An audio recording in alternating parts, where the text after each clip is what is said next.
Today we're going to take a brief look at probabilistic models. We saw this in machine learning last semester, so I'm going to give just a brief overview of graphical models.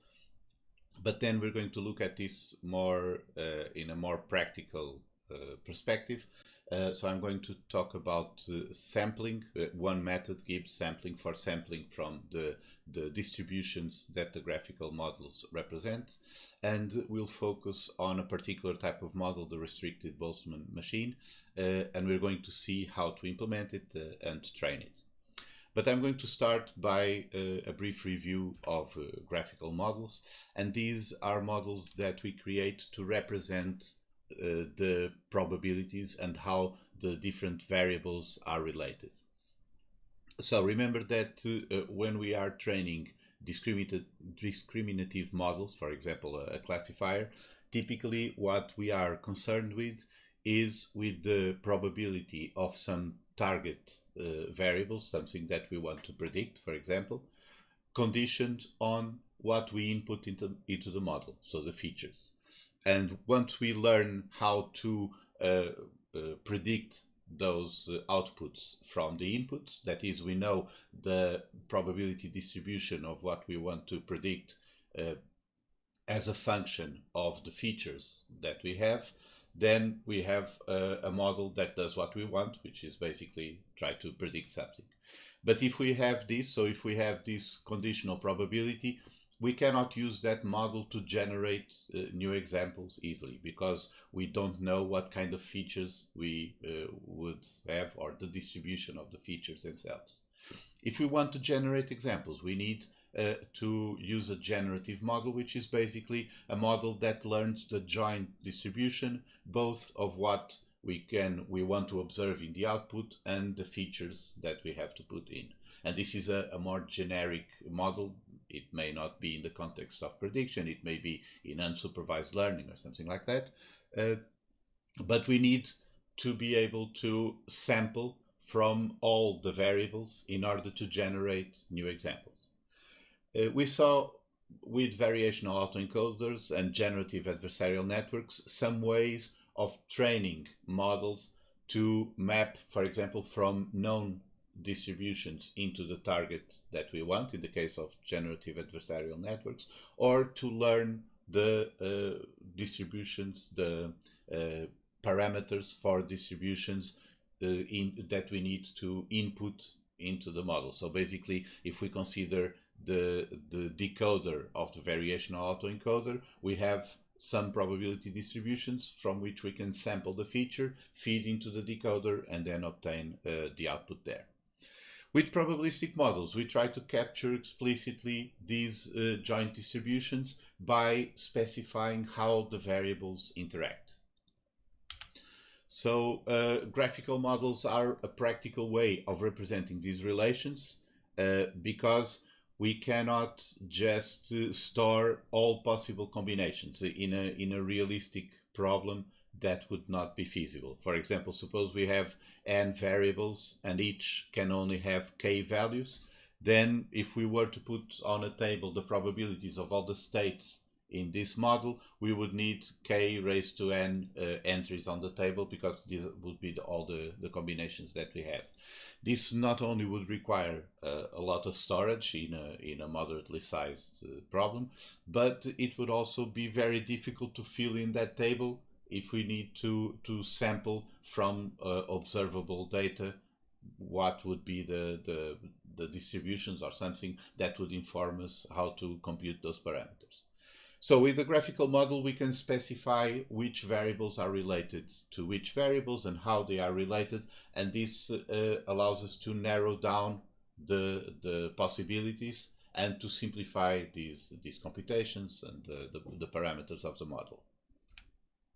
One example of a graphical model for describing these relations between the variables are Bayesian networks. Bayesian networks are directed acyclical graphs where we represent with arrows which variable is dependent on which variable. So for example, in this graph we have this x3 variable here, and we see that it has two parents, two ancestors, direct ancestors here connected by these arrows, x1 and x2.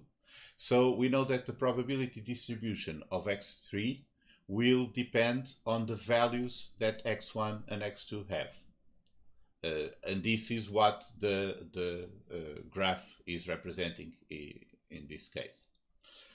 So if we want to compute the joint probability distribution in a Bayesian network, that is the distribution of all these variables, these 9 variables in this case, we can start with the ancestors. These x1 and x2 do not depend on any other variable, so we start with their distributions. These are fixed, they always have the same distribution.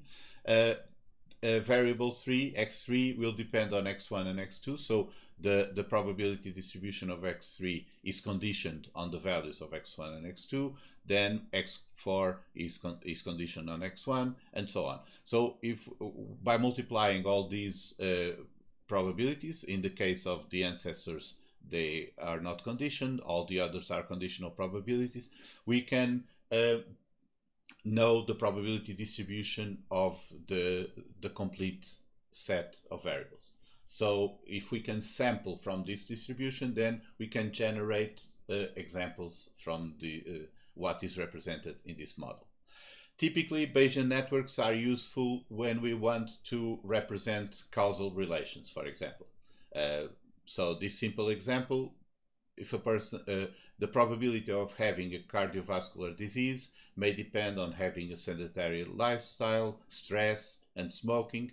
So these are all factors that contribute to cardiovascular disease. Income will affect the lifestyle of the person. Stress may affect the probability of smoking. So if we have these factors and we have an idea of how they are causally related, we can use them as variables in our model and specify the relations between them. This is typically the use of a Bayesian network, and then we can compute probabilities based on the which variables we observe, which variables we are trying to infer, and so forth. Another type of graphical model is the Markov random fields, which are Markov random fields are undirected graphs. The nodes represent the random variables, all the same, but the edges just represent some kind of interaction between the variables, but with no specific direction. We are not saying that one of them is dependent on the other and not vice versa. So this can include cycles. It can have, for example, groups like this.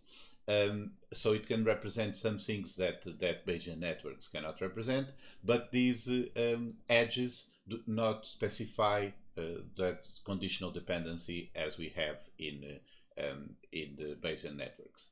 So the joint probability distribution in a Markov random field, we can consider it a function of functions that tell us the propensity for specific states in cliques. A clique is a set of nodes that are fully connected.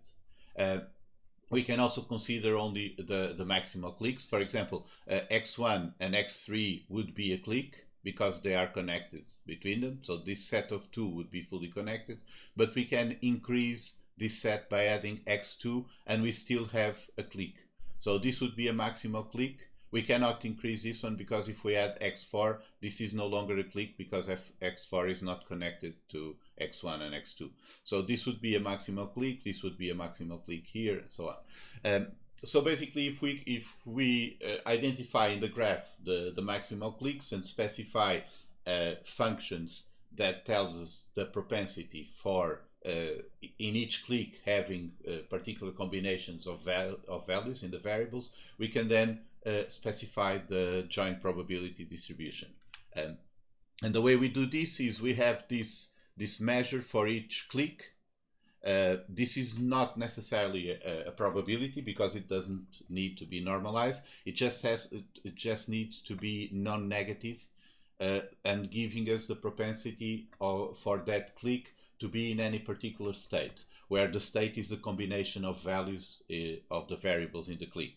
For example, when we consider this orange one, each combination of values in these variables would have a value associated, and the higher that value, the more propense this clique would be to be in that state. Now, this would give us an unnormalized probability distribution when we multiply these values over all the cliques, and it's unnormalized. It's not really a probability distribution because simply having these non-negative measures does not guarantee that when we multiply everything, all the possible states will add up to 1. So it's not a probability. But we can normalize this by dividing by either the integral of these unnormalized probabilities over all possible states, or if we have discrete states, we can sum the propensities or these unnormalized probabilities over all the states. So this is the idea of how we can get the probability distribution for the set of variables that we have. We compute the product over all the cliques, or if we want to minimize the number of cliques, we can consider the maximal cliques of these functions that measure the propensity for being in particular states. We multiply all of them and we divide everything by this partition function. The partition function is the total sum of all of these unnormalized probabilities for all the possible states. So this normalizes everything, it adds up to 1, and so it becomes a probability. So one way of doing this is a generic approach. All we need is a non-negative measure of the propensity to be in a particular state. What we can do is, taking inspiration from thermodynamics, we can consider that the probability of being in a particular state is proportional to the negative, or not linearly proportional, but will decrease as the energy increases. This is something in statistical thermodynamics. The higher the energy of some state of the system, the lower the probability would be for the system to be in that state. Of course, this also depends on the temperature and other factors, but basically this Boltzmann distribution gives us this basic relation between the energy and the probability of being in the system. So E raised to minus the energy of that state, and this gives us some measure, unnormalized probability. This tilde here indicates that it's not normalized, for the system being in that state.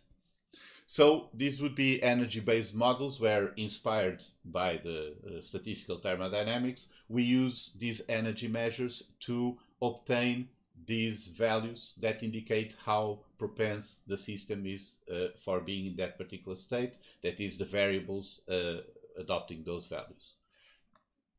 This also has some nice features, because when we are multiplying these expressions, E raised to minus the energy, then this is the same as adding the values there, the exponents. So, and if we are considering the logarithm, often we do the optimizations instead of using the probability, using the logarithm of the probability, then we can just use the energies and discard those exponents.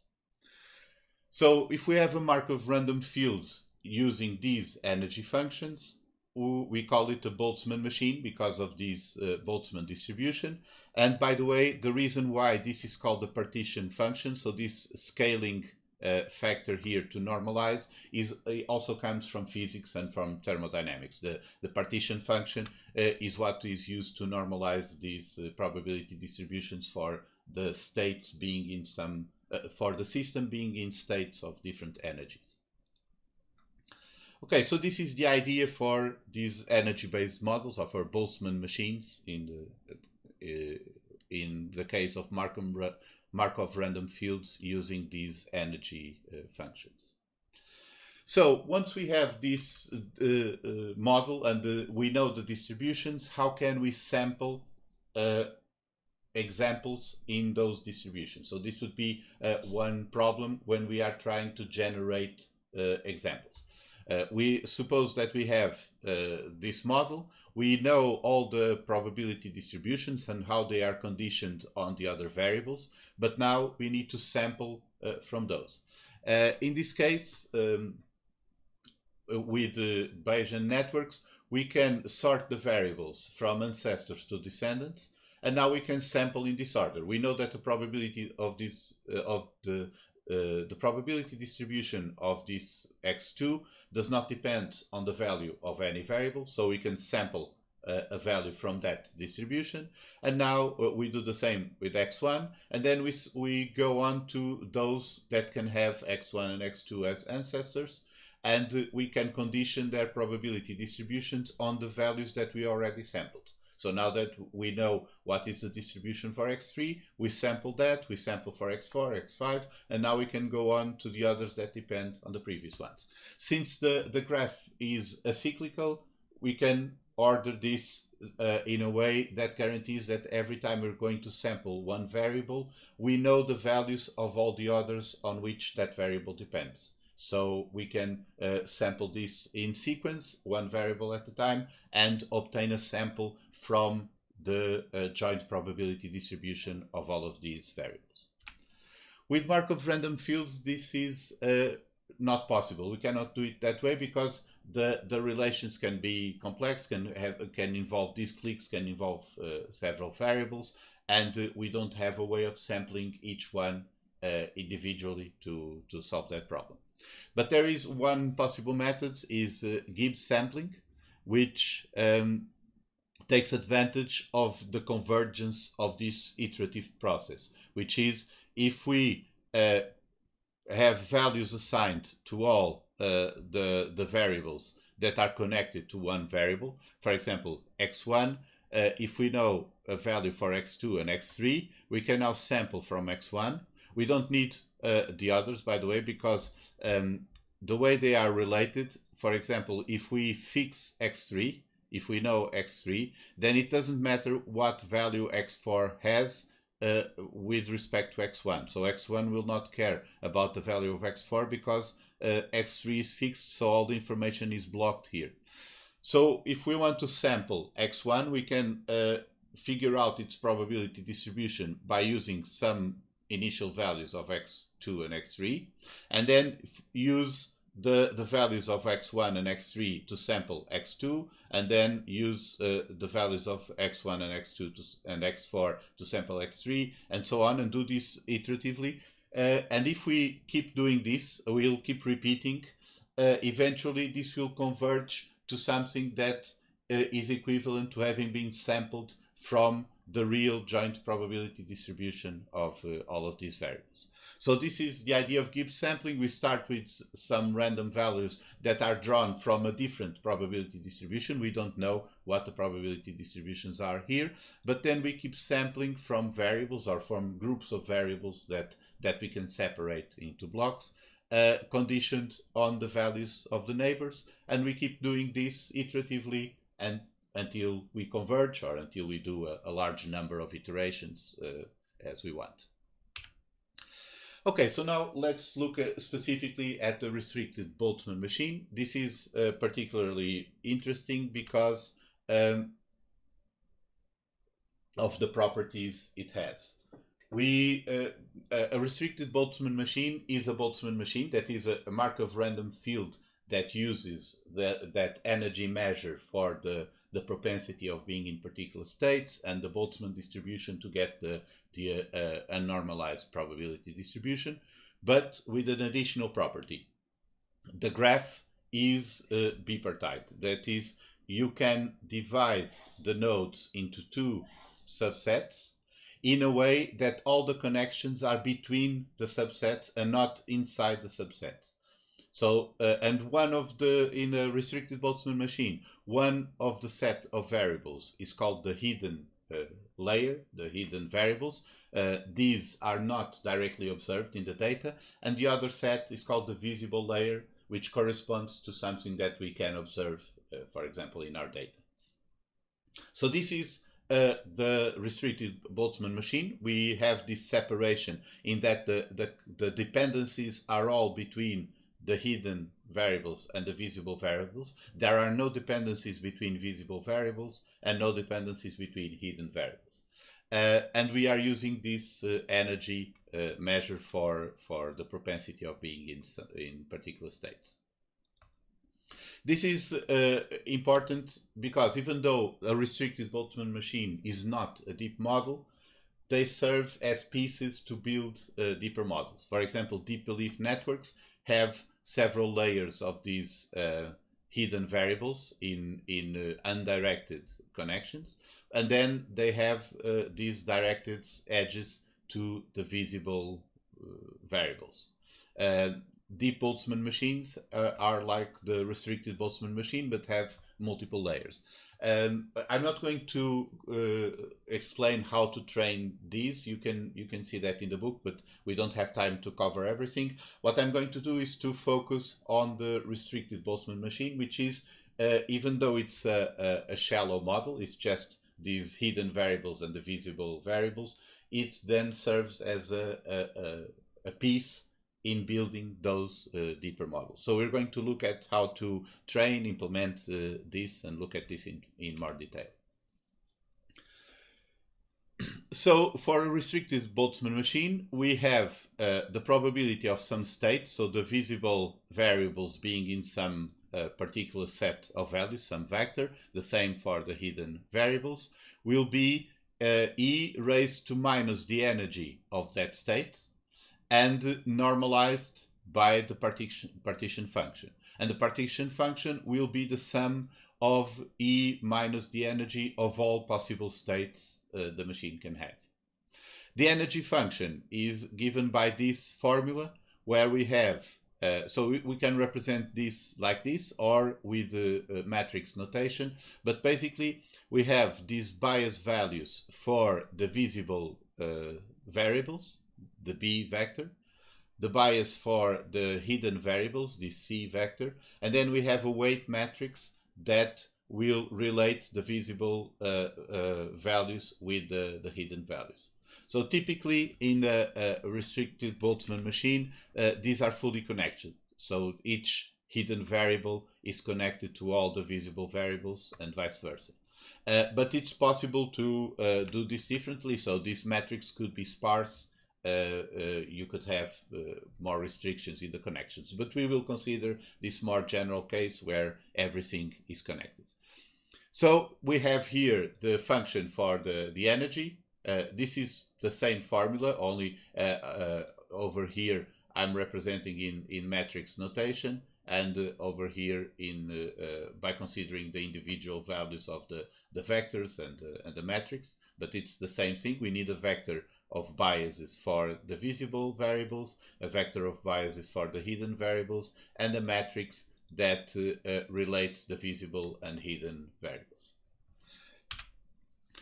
So since the edges only connect between the hidden and the visible units, we have this property that if we fix the visible units, for example, then there is no dependency between the hidden units, because all the information that could flow from one hidden unit to another is blocked since we fix the visible units. And the same thing in reverse. So if we fix the hidden units, if they have fixed values, then all the visible units become independent.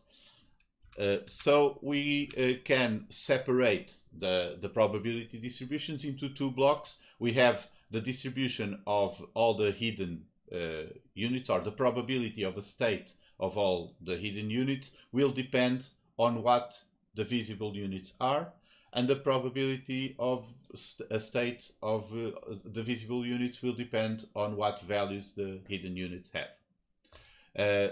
And the probability of some particular state in the hidden units is the joint probability divided by the probability of the visible units, because these are conditioned. So this is the conditional probability that we want. It's just the joint probability divided by the probability of V, of the visible units. And since we know what the formula is for the energy and for the probabilities, we can now derive this. Basically, we have the joint probability here from this part divided by the partition function, and this the probability of the visible units. And since we are considering that v is now fixed, is constant, we can take this part out because this will be constant, and also this one, put everything in some other z prime, and this would be the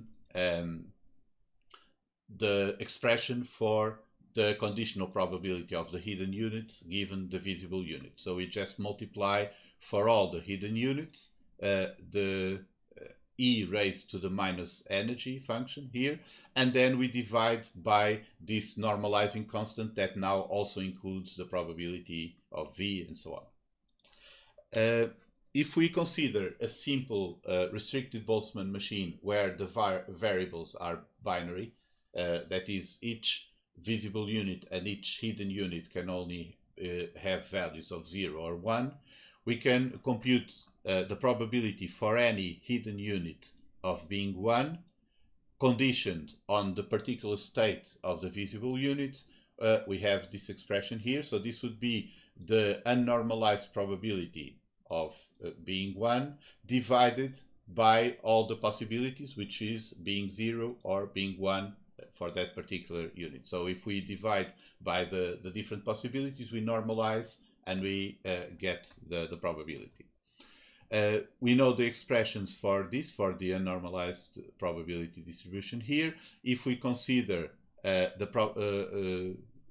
probability of this being 1, we can replace there the h with 1, so we get this simplified expression here. This one would be for h 0, we replace with 0, and since we are multiplying everything with the h, if it's 0, then that factor becomes 0, so e raised to 0 is 1, and this would be e raised to something there on the numerator, on the denominator added 1, and this is the sigmoid function.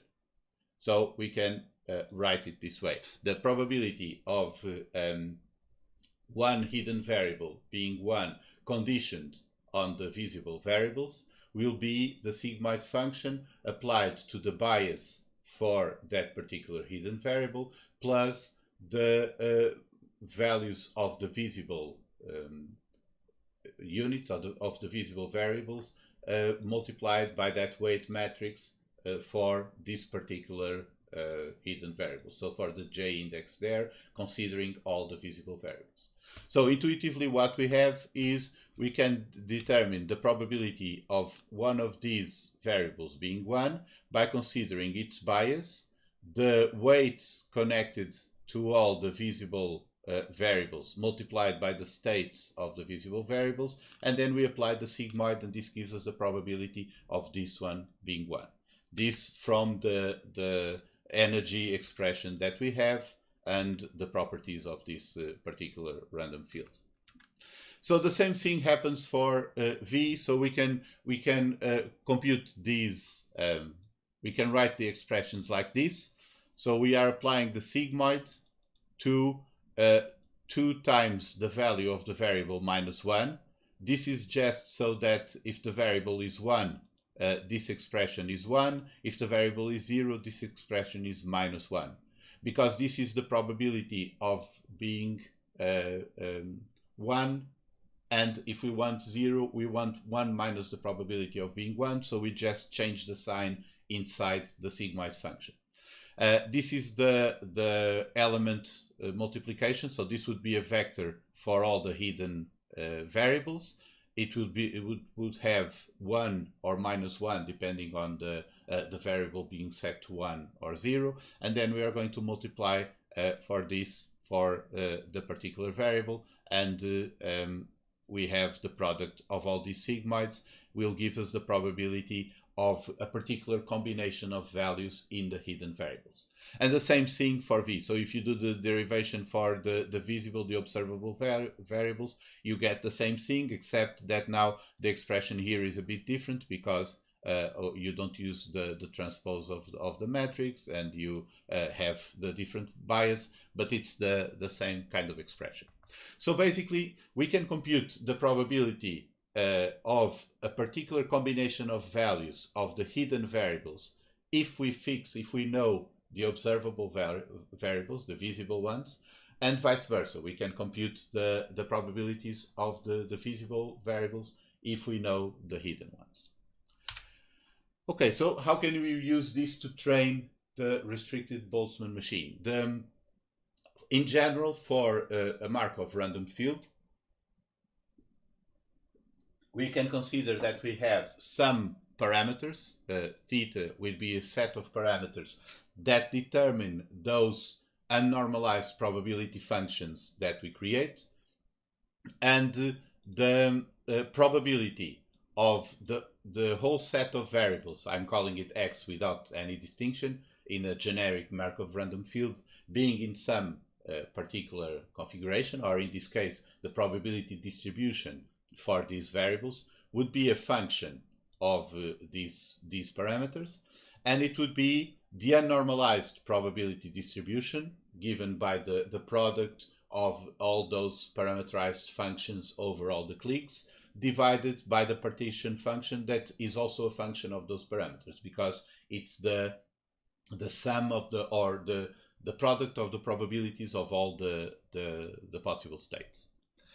Now, typically we want to maximize the likelihood, so we want to adjust the parameters in order that they maximize the probability of the data that we have. This is the idea we saw in machine learning, and we saw it repeatedly. Maximizing likelihood would be adjust the parameters to give us the maximum probability for the data that we actually have. Typically, what we want to do is maximize the logarithm, and if we do it in this case, this decomposes into two factors. One would be the logarithm of the unnormalized probability of the data or the variables that we have, but what we are when we are training, we are measuring this by comparing to the data as a function of the parameters, and the other is minus the partition function, which is the product of the probabilities of all the states in our model. So we can think of training as having these two phases. One phase consists in trying to maximize the unnormalized probability that the model is assigning to the observations, that is the training data that we are using. And this would be trying to maximize this term here. The negative phase is to try to minimize this term here, because it's we are trying to maximize the likelihood, and this one is penalizing the result. So basically we are trying to minimize the probability of everything else, all the states that the system can include, but that do not correspond to data.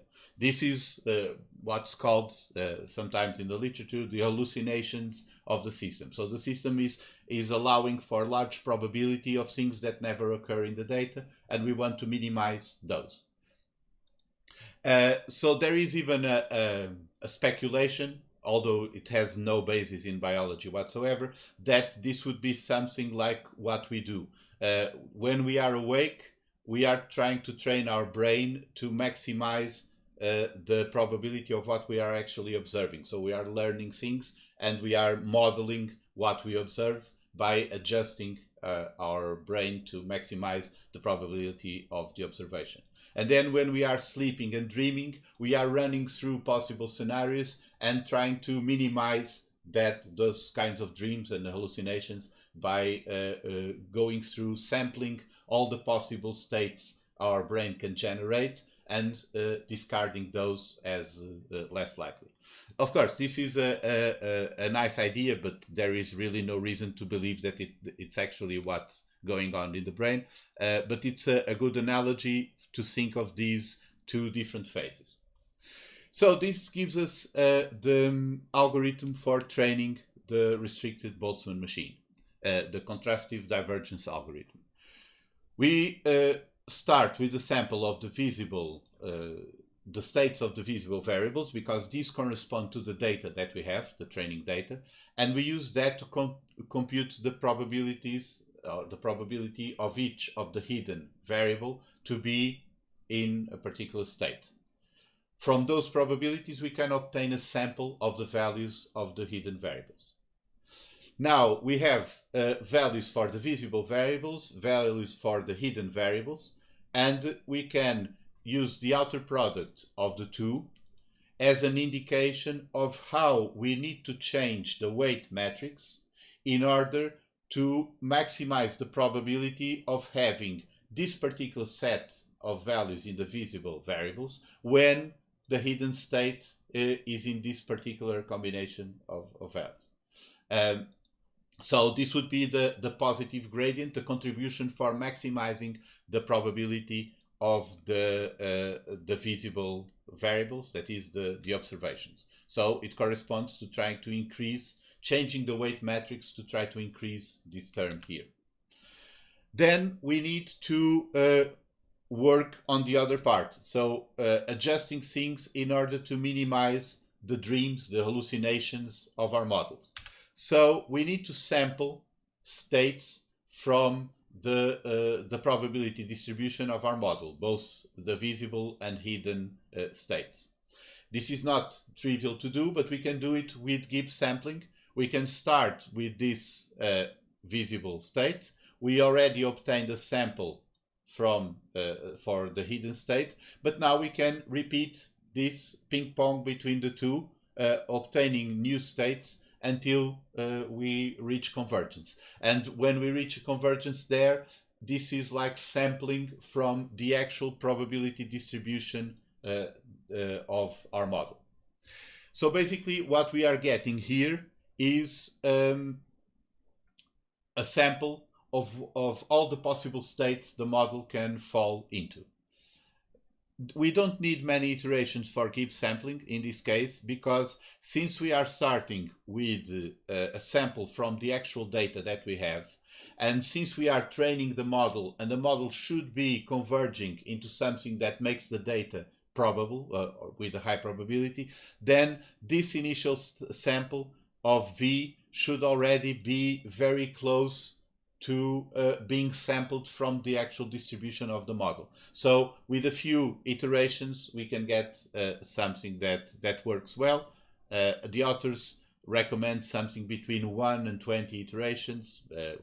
It has the impact if you use many iterations. It makes training take longer, because we need to resample randomly these various states. But you shouldn't need many for this to work. And this gives us the negative gradient of the weight matrix. We compute the outer product of these visible and hidden states that we sampled from what the model is hallucinating or dreaming, and this gives us an idea of how we should reduce the weight matrix in order to minimize all of these hallucinations. So this would be the positive gradient corresponds to this positive phase here, and the negative gradient to the negative phase. Now we update the weight matrix. So this is basically adding the positive gradient, subtracting the negative gradient, but multiplying this by some small learning rate so that we converge. And we also update the biases, and updating the biases would be just to compute the difference between these sampled states and the actual states, so that we approximate the states that are being generated by the model to what we are observing in the data and what is implied by the data. Okay, so let's see how we can apply this in practice and implement a restricted Boltzmann machine. This is a demo based on this is based on a demo on this book, Deep Learning with TensorFlow 2 and Keras, if you want to take a look. But the idea is to do unsupervised learning on the MNIST dataset to train the restricted Boltzmann machine. So we start as usual, we import what we need, we load the MNIST data. We don't care about the labels. because we are not doing supervised training. We don't care about the classification of the different digits, just the images. So we have train and test data. We're going to use these to train. We normalize the data by dividing by 255 because the pixel values are integers between 0 and 255. We divide this and force the conversion to float 32. And we reshape our data so that we have one image per row, and it's 784 columns, which is 28 by 28. And now we create our Boltzmann machine. We have 784 visible variables because these correspond to the pixels in the image, what we can observe. And we have 200 hidden variables. This will be part of our model, what we have inside the model, so to speak. Okay, so now we need some auxiliary functions to help us compute the probabilities and to sample from those probabilities. So this is just an application of those formulas that we saw. This is the sigmoid, and we are multiplying the state of the visible units by the weights and adding the bias of the hidden units. This is a vector, and this gives us the probability for all the hidden units. This is the conditional probability of the hidden units, given that we have some values fixed for the visible units. So these are the formula that we saw before. And this is the same for the visible units, given that we fix the hidden unit values. So in this case, we are multiplying the hidden values by the transpose of the weight matrix, and then adding the visible, the bias for the visible units. So these functions give us the probability of the hidden units being 1 given the state of the visible units, and vice versa, the probabilities of the visible units being 1 given the state of the hidden units. Now, given those probabilities, we can sample to obtain a specific state from those probability distributions, and we can do it like this. We have the probabilities, we use a uniform, we sample a uniform value between 0 and 1. So remember that the output of the sigmoids gives us probabilities between 0 and 1. So if this value here that we sample at random is larger than the probability, the difference will be negative. If it's smaller, the difference will be positive. We apply the sign function, so this converts all positive values to 1, all negative values to -1. And now we use the ReLU. Note that the ReLU here is not an activation. This is just a trick, a convenience, to make all the -1 zeros and keep all the 1s.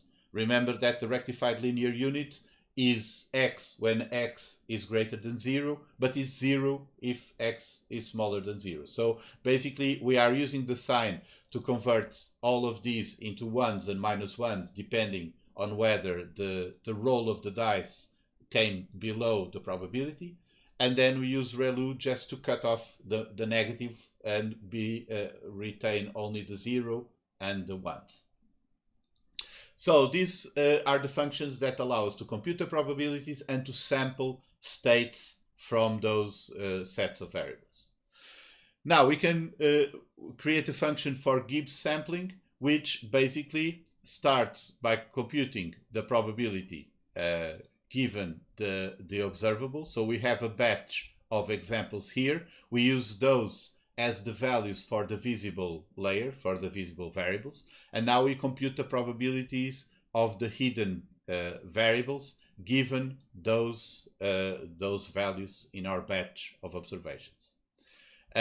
We sample from this probability, and this gives us the state, one sampled state of the hidden variables given the examples that we have. Note that this actually comes in a batch, so these are larger tensors that include the states for all the different examples at the same time, but we don't need to think about that. Let's think about as if this was only one example because it's easier to understand.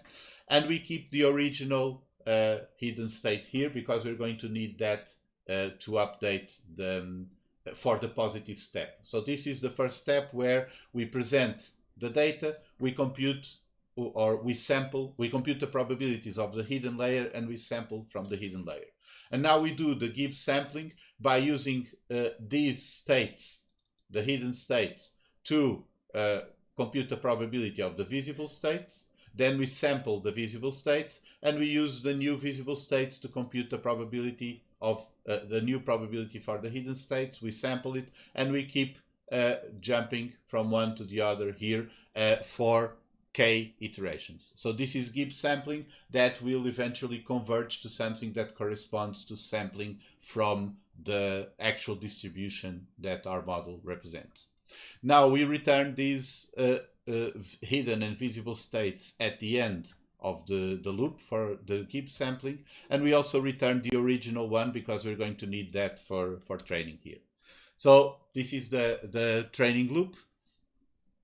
We I use global variables for the weights, the bias, and so on, because it makes it simple to write the code. It's not very elegant. I'm going to show you some other solutions in the next lecture, where I'm going to show some more advanced techniques with Keras. But here, to avoid creating classes and so on, we can do like we did in the first examples, create these weights and bias parameters as global tensors and just use them in the training loop.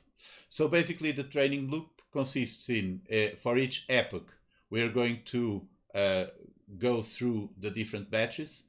So this loop starts from 0 to the end of the training data in steps of the size of batch size, and then starting from the batch size too. So basically start will be 0 and end batch size, and then start will be batch sized, and end will be batch size plus batch size, and so on. Now we take a batch from the training data. We do Gibbs sampling. I used only 2 iterations to make this faster, but you can experiment with different numbers there. And we have the original hidden states from these visible states given by the batch of examples, and the hidden state and visible states at the end of the Gibbs sampling loop. The positive gradient will be this multiplication of the values in the visible state that we have in the data and the original hidden state that we sampled from the hidden layer. And the negative will be the part corresponding to what our model is dreaming. So it's basically what we sample at the end of the Gibbs sampling loop, which will sample the hallucinations of our model. And this is what we use to change the weight matrix. So basically, we subtract from the positive the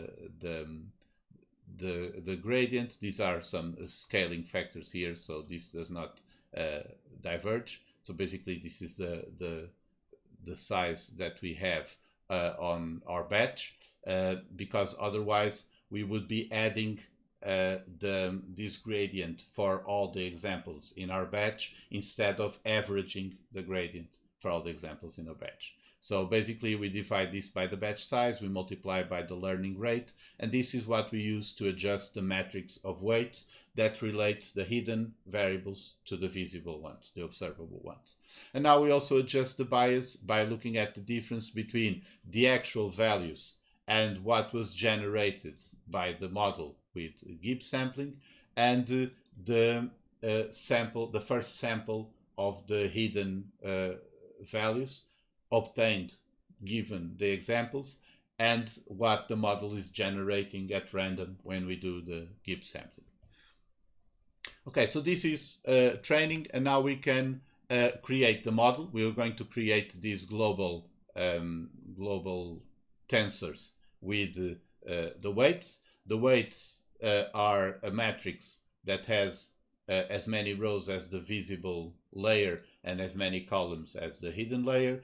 The biases are vectors with the size of the hidden layer and the visible layer respectively.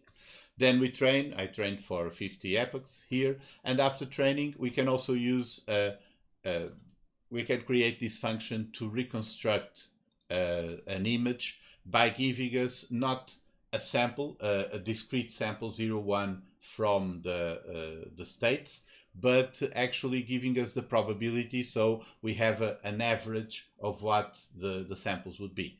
And we compute the probability for the hidden, given some image, some input, we compute the probability for the hidden layer, and then using that probability, we compute the probability for the visible layer again. So basically, we are looking at what the echo would be from the model if we present some image. We're going to see what this can be used for. We can see now how our restricted Boltzmann machine works at reconstructing the test set. So we are going to get the first 10 images from the test data. And we're going to show the images here on the top row. These are the 10 first images. And this is the reconstruction that the Boltzmann machine outputs when I feed in the images and reconstruct this sample. So if I put in this 7 in the restricted Boltzmann machine after training, and I compute the probabilities of the hidden layers and then what the probabilities of the visible layer would be, I get the 7 and the 2 and so on. So basically then the model can give us back the image that we are presenting. This is not particularly useful, it's just to see that it's working. What gets a bit more useful is if we add noise to the images. So here, this noisy, I added 2% noise. So with the probability of 2%, I put a pixel at 1 at maximum brightness.